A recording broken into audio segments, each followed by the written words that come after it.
Hi, if you're anything like me, you're a reseller, you're a business owner, you're a parent, a stay at home parent of multiple children, and chances are you are looking for a way to find your work and your life balance.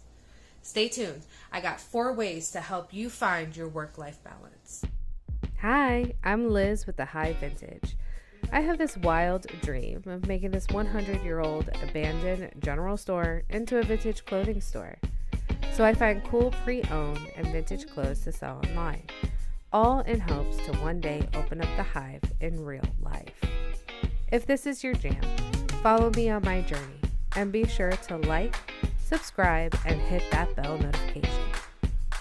So, quick disclaimer, this video was originally about all the drama that has happened to me in the last 4 months. However, we're going to move on from that because we're reframing this as what we can do to be better. Moving on. So, a little background on who I am. I am a stay-at-home mom of 3 boys. I have a 14-year-old, a 12-year-old, and a 3-year-old. I am constantly driving them around, so practices, lessons, doctor's appointments, therapies, the whole nine, all week long. I make 3 meals a day, every day, breakfast, lunch, and dinner for my entire clan. And my husband does most of the actual physical out-of-home work, where I do a lot of the parenting within the house. So we have a custom paint shop. I drive him to and from the shop every day. And he is the lead artist. And he does most, if not all, the customer service and the service writing. I do the in-office operations. So affiliate management, marketing, brand deals, things like that. So in between everything at the shop and the kids, I'm also a reseller. So I sell vintage and pre-owned clothing on sites like eBay, Etsy, Poshmark, Mercari, Depop, you get it, all of them, the big ones.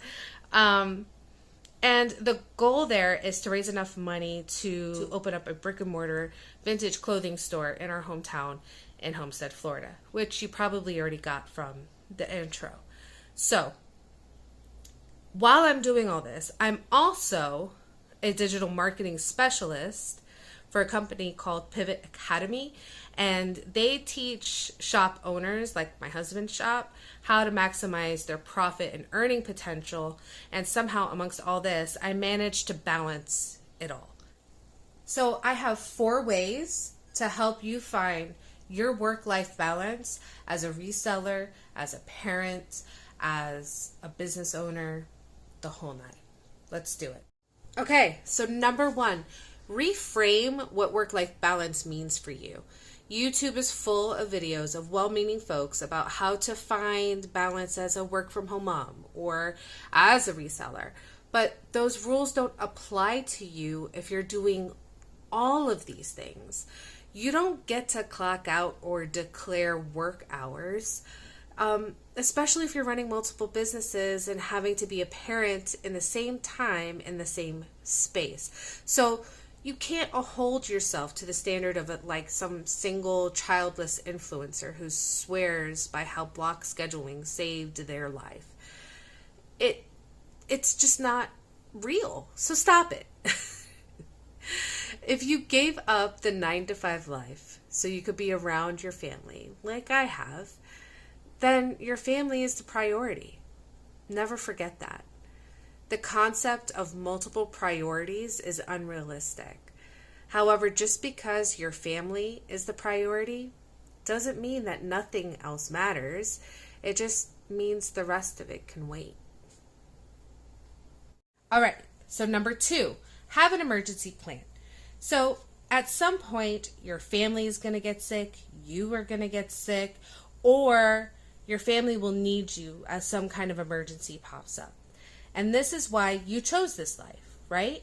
You want to make yourself available to your family as needed. So make sure you have an emergency plan in place. So this can consist of, let's say, planning your content ahead of time, bulk taping or whatever your content using Meta Business tools to plan out your content ahead of time. It's super important that you do this because then your content can stay consistent while you are doing other things more important. Another thing would be if you're reselling and you're a reseller, have a death pile. You officially have permission to have a death pile, a money pile, a mountain of opportunity. And this is why.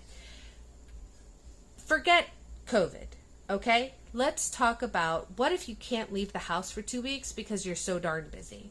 Let's talk about what if all these emergencies come up and you have to spend all this extra money, including the money that you put aside for sourcing, on these emergencies. That's what happened to me. But luckily, I have a stash of items that I can tap into to make sure that I'm staying consistent with my photography, with my drafts, and with posting new and fresh items every day. The only reason why I was able to do that is because of having a death pile. You have permission, officially, have a death pile. Another thing that you need to be able to do is if you have employees, make sure you cross-train them so that way they can perform things outside of their normal daily tasks should you not be around. If you have an actual shop, they should know how to open that shop. They should know how to talk to customers, whatever it is. If you are the one that drafts the listings, your employees should know how to do that as well. Now, not all of us have employees.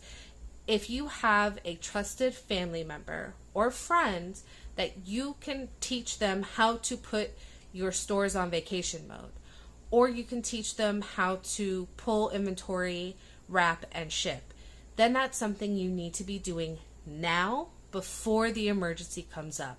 Because if you have to leave on a Friday afternoon and you have all this stuff that you have to ship that day, you need to get it out. Otherwise, you get penalized. Okay? Okay. Know how vacation mode works for the platform that you're on. So the vacation mode for eBay is different than it is for Poshmark, and some of them don't even have a vacation mode. I'm looking at you, Deepop. So you need to know, do you really need to go on vacation mode? Is it going to be beneficial for your business to go on vacation mode? How to go on vacation mode?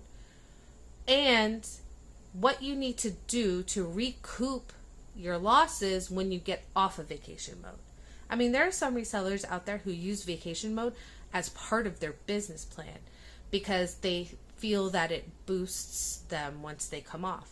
It might. That's not my experience, but it might. So know how vacation mode works and know how to use it to your advantage. Now, if you do have employees, you may want to consider, or even if you don't, honestly, you may want to consider putting some money aside. So if, God forbid, you should be out for a week or two, they can still get paid. Because chances are they're still going to be working for the business and making you money. So you want to make sure that you have some money put aside so you can pay them even if the money is not coming in. Or some money to hire out whatever it is that you have to stop doing to take care of other emergencies. So that could be hiring a private bus to pick up Johnny from school, or whatever, a medical bus to take Sally to her therapies. Whatever it may be, you want to have a little bit of emergency money put away that's not like your typical emergency fund of, your rent and your bills and all things like that. You want a little extra. Number 3, determine your non-negotiables and create a block schedule around them. I know, I just talked trash about block schedules in the intro, but hear me out. These non-negotiables are, what are the things that need to get done in your business, that in your family, your self-care. These examples would be like bathing, playtime, doctor's appointments, how many items you need to get listed every day, cooking, whatever it is. Go ahead and write them down. And then you're going to sort them by daily, monthly, and weekly non-negotiables. And once you have your list, go ahead and take a look at your calendar, and you're going to put those non-negotiables in your calendar. You're going to prioritize the non-negotiables that are your family non-negotiables. Why? Because we established before, your family is the priority. That's why you're here, right? Now, after you do that, so your family priorities are going to be like we talked about before. You're going to be taking Johnny to school, or Sally to her therapy, or Sam to piano practice, cooking breakfast, cooking lunch, cooking dinner. These are your family priorities. These are your priority non-negotiables. You're going to put those in your calendar. Once you put those in your calendar, and like I said before, I use Google Calendar, but you use whatever works for you. iCal, I think is the other, I don't know. You use what works for you. Once you have all your priority non-negotiables in your calendar, you have a better idea of how to fit the other non-negotiables. So that means you have to sometimes wake up early or go to bed late to, I don't know, get your listings done, or get your photography done, or to draft your listings. So that way when you're in line for Sally's pickup, you can be listing those. But you need to see everything in front of you so you can better plan exactly when everything else is going to fit around the schedule of your family. Okay, last one. Number 4, hire it out. Now that you have your plan in place, your calendar is set, you're going to notice that you may not have time for like generic tasks like laundry, cleaning your home regularly, or maybe even taking those photos or creating content. These are really like time-consuming things that you don't necessarily need to be doing. They can be outsourced. Now, the hardest part of this is getting over this mentality that you've somehow failed because you hired out something that your family or your business had relied on you before. If you sit down and you think about the value of your time versus the cost of hiring it out. So if whatever your time is worth, let's say your time is worth $100 an hour, but to hire a home cleaner is going to be $50 an hour, then it makes more financial sense to hire the house cleaner than for you to clean your house. Does that make sense? And that's hard, especially if you're a stay-at-home parent, to kind of wrap your mind around your time being worth a monetary value. But here, for example, I don't have a washer and dryer in my house, so I have to go to the laundromat. And we have to do laundry twice a week. Each time I go, it takes me 3 hours to wash, dry, fold, sort, the whole nine, and get things back home. Now, the laundromat that I go to charges $1.25 per pound to do the laundry for you. They have a wash and fold service, $1.25 a pound. So I did the math. I had them do it, and it came out to $10 to $15, depending on how much, like if we had, extra towels that week or whatever, for each, not load of laundry, but each time of laundry. So that's an extra $10 or $15 I would be spending to have someone else do the laundry. This is twice a week. So $15 twice a week is $30. 3 hours twice a week is 6 hours. 6 hours is an entire work day. Is an entire work day worth $30? You bet it is. I was going to say your sweet A, but I'm not going to say that. So that's what you have to kind of do. Listen, if, hiring a house cleaner is what's going to help you stay sane, and it's worth it, then do it. If hiring your friend's teenager to babysit for a few hours while you create content, that you officially have permission to do so. What else? I mean, just get her done, man. Like your time is worth a monetary value, and you need to determine exactly what that is. And if outsourcing something that's taking up a lot of your time makes a better financial decision, then guess what? It's a better financial decision, not only for you, but for your family and for your business. So I also understand some people love those time-consuming skills. Some people like to, photograph for 3 hours a day. That's fine. But at some point, your time is going to be better suited doing something else, something more specialized for what it is that you're doing in your business or with your family. Maybe those 3 hours are better suited taking your kids to football practice every day, or taking your kids to the park, or going to the gym. Maybe these things are better suited being hired off to someone else. Just consider it. So there you have it. 4 things that you can do right now, today, to help you find your work-life balance.